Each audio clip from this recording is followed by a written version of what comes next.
अच्छे बच्चे कैसे बैठेंगे ऐसे।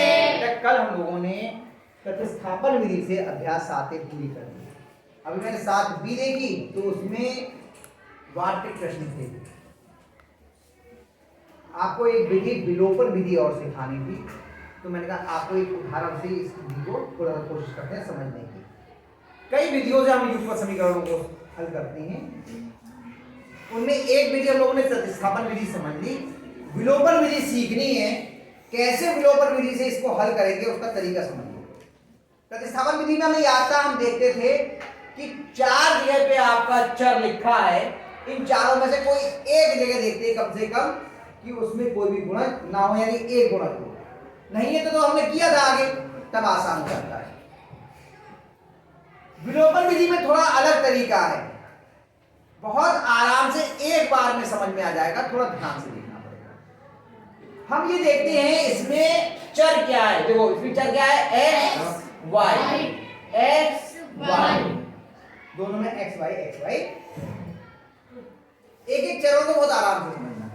हम देखते हैं यहाँ पे x का गुणज कितना है 3 और यहाँ कितना है यहाँ कितना है y का, यहाँ y का कितना है 2।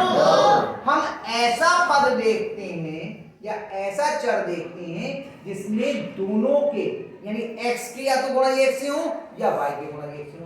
यहाँ 3 है, यहाँ 1 है, यहाँ 1 है, यहाँ 2 है, यानी ना तो x के गुणज समान है और ना ही y के गुणज समान है। यानी अगर यहाँ पे 3 होता है x तो x की 1 से हो जाती है, या यहाँ पे 1x हो जाता तो 1 से हो जाती है, यहाँ 2y होता तो 1 से हो जाती है, यहाँ पे 1y होता तो 1 से हो जाती है।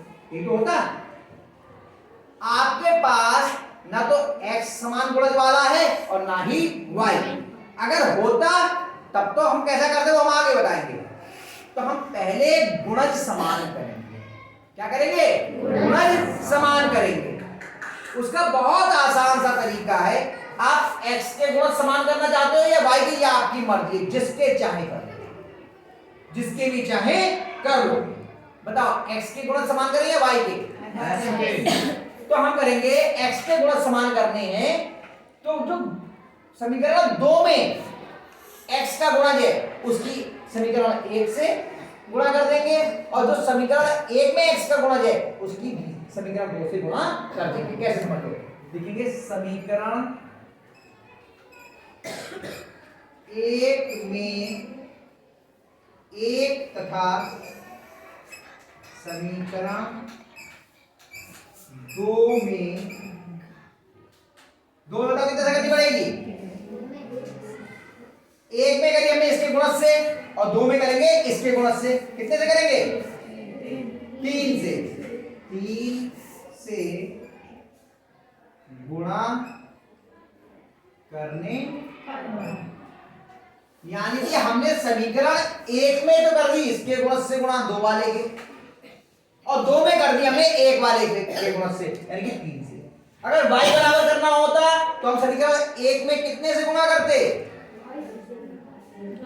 2 से, और समीकरण 2 में कितने से करते? 1 से। ये तो करते हम। अब इसमें हमें कितने से? 1 से गुणा करनी है। 1 से गुणा करने पे कोई मान नहीं बदलेगा, ऐसे का ऐसे लिख जाएगा 3x धन y बराबर 4। ये समीकरण कौन सी हो गई? 3। और इसमें कितने से गुणा करनी है? 3 से।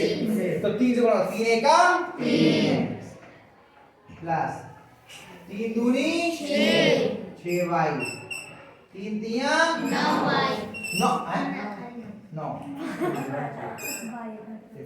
ये हो गई, बदल गई समीकरण 3 हो गई, और ये हो गई समीकरण 4। इतनी बात समझ में आई? अब देखो यहाँ पे x का गुणज कितना है 3 और यहाँ पे x का गुणज कितना है 3। 1 से हो गए। आपको ये दिया हुआ भी हो सकता है और नहीं भी। अगर दिया होता तब हम यहाँ से शुरू करते काम, नहीं दिया तो पहले हमने गुणज समान कर लिया। बात समझ में आई?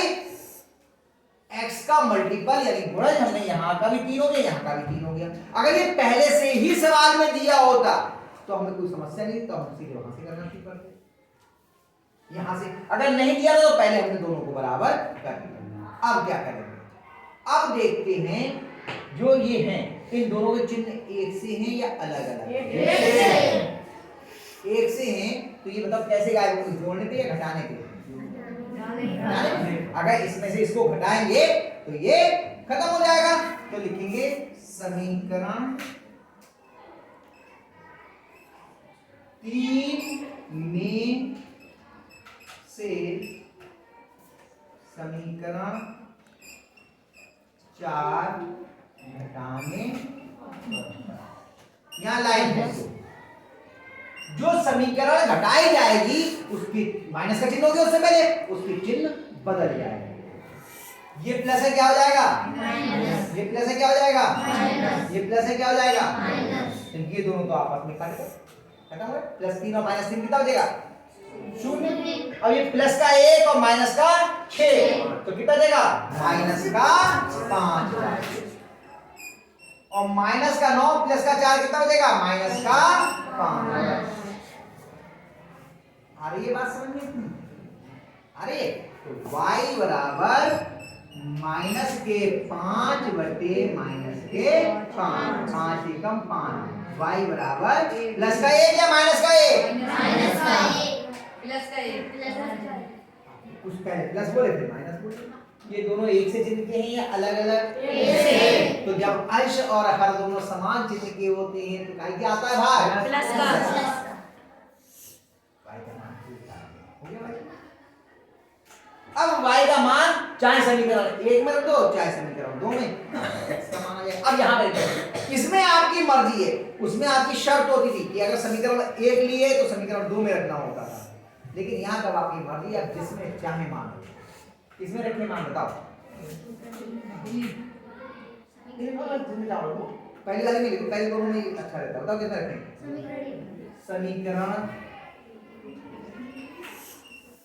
समीकरण 1 में y का मान रखने पर 3x धन y की जगह कितना जाएगा 1 बराबर 4, 3x बराबर 4 माइनस 1, 3x बराबर 3, x बराबर 3 बटे 3, x बराबर 1, यानी उत्तर आ गया x बराबर 1 और y बराबर 1। दोनों का मान 1 ही आया, x भी 1 है और y भी 1 है। थोड़ा बहुत समझ में आया?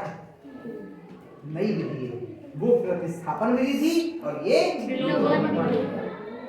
फिर समझ लो विलोपन विधि का, फिर आपको बता रहा हूं, आराम से समझोगे तो आराम से समझ में आ जाएगा। जब हमें विलोपन विधि से आपको समीकरण हल करनी होती है तो पहले ये देखते हैं कि क्या कोई चर ऐसा है जिनके गुणज एक समान है।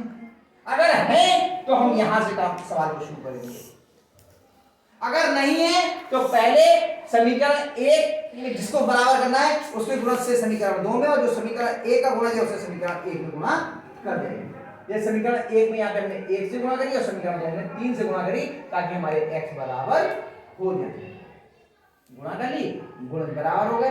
अब फिर जिनके गुणज समान हैं, जिनके गुणज समान हैं उन चरों के हम चिन्ह देखते हैं कि चिन्ह एक से हैं या अलग। अगर अलग अलग चिन्ह हैं तो सीधे उनको जोड़ देते हैं, जोड़ने पे ही वो खत्म हो जाते हैं। लेकिन अलग अलग चिन्ह है, एक से चिन्ह है तो घटाने पे खत्म होंगे, कम घटाए। अगर अलग अलग चिन्ह होते तो हमें चिन्ह नहीं बदलने पड़ते, सीधे लिखते समीकरण 1 और समीकरण 2 को जोड़ने पर, और जोड़ते वो कट जाता, बाकी जैसा चिन्ह होता है। समान चिन्हों पे क्या करते हैं घटाते हैं, अलग अलग चिन्हों पे क्या करते हैं घटाते। क्यों? ताकि चिन्ह अलग अलग हो जाए। अलग अलग चिन्ह के तो कटेंगे आपस में। आ गई बात समझ में? पक्का कर लोगे? हो जाएगा। इसको आप